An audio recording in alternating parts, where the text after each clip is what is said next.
Okay, welcome everyone. We're doing a deep dive today into some really interesting source material on high leverage thinking. Hmm. We're looking at it specifically through the lens of, well, Jeff Bezos and Naval Ravikant, two figures known for incredible scale. Right. And our mission really is to pull out the core ideas for you.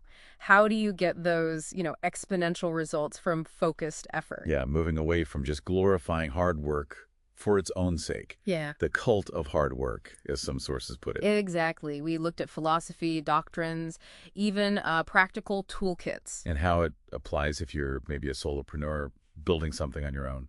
And the big idea, the thread through all of it, is really about boosting that output to input ratio significantly. Breaking that old linear connection. Yeah. Where you just trade hours for impact, time for money. Yes. Shifting from time equals money more towards judgment equals impact. That's the core shift. And it's interesting how Ravikant and Bezos kind of complement each other here. Ravikant gives you the what and why. He really redefines wealth. It's not just cash. It's assets earning while you sleep. That's what buys freedom. And he talks about new leverage. And Bezos, he's the how, the execution, the long-term thinking, and maybe most importantly, the decision-making frameworks, how to actually do it. Right, those repeatable frameworks. So let's start with Ravikant's wealth idea. Assets generating income passively. Yeah, things like software, investments, maybe content you create. The goal isn't just the pile of money, it's the freedom those assets give you. And his formula for building it, specific knowledge. Accountability. And leverage. Specific knowledge is that thing you're uniquely good at, feels like play to you. But looks like work to others, like maybe you just get system design or writing comes easy. Accountability is, well, putting your name on it, taking the risk and the credit. And then leverage. There's labor, there's capital, the traditional types. But the real game changer he points to now is permissionless leverage. Okay, this is where it gets really powerful, especially today. Code and media. It's exactly. Digital assets.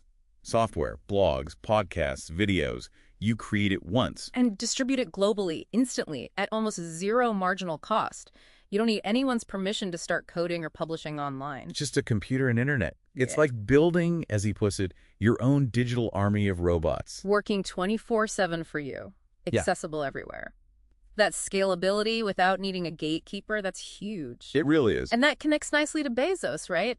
Managing complexity, making decisions at scale, his famous framework. The one-way doors versus two-way doors. Yeah, one-way doors, those big, consequential, basically irreversible decisions. Like picking a co-founder or a core technology.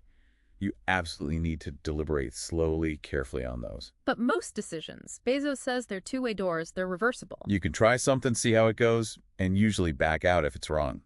No catastrophe. And the trap for companies and individuals is treating everything like a one-way door. Right. That leads to analysis paralysis, missed chances, grinding away on things that just don't need that level of friction. His point is, move fast through those two-way doors. Bias for action. So, tying it all together for high leverage thinking, Yeah. you use automation, delegation, elimination, like the toolkit suggests, to free up your best resource. Which is your time and mental energy, your capacity for high judgment. Exactly, because making those big strategic calls, those one-way door decisions, takes serious focus. And that freed up energy isn't just to do more stuff. It's for making those critical decisions and building the compounding assets. Your code, your content, capital, brand, network, the things that actually scale non-linearly. For the solopreneur, the sources really highlight this path too.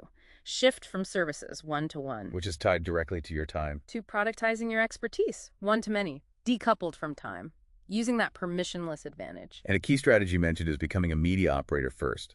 Build an audience with content. A newsletter, a blog, whatever, that becomes your asset, your distribution. Then you monetize that authority later with scalable products. The Justin Welsh example in the sources nails this. Build a multi-million-dollar solo business, Using his specific knowledge, leveraging LinkedIn content, permissionless media for audience, and then selling online courses. His scalable robots, basically. explicitly following that Ravikant model, breaking the time for money link. It's a really clear example of how these ideas work in practice. leads to real freedom, scalable impact. Yeah, so the ultimate shift with high leverage thinking, it's moving from being just an executor of tasks. To becoming an architect, someone who designs systems, makes those high judgment calls, and builds assets that work for you. And the payoff is that freedom, moving up the freedom spectrum, as the sources call it. So maybe a final thought to leave you with, drawing from the material. If judgment is the key driver of impact now, What systems are you designing? And maybe more immediately, what low-value task can you eliminate today to free up just a bit more of that crucial judgment energy?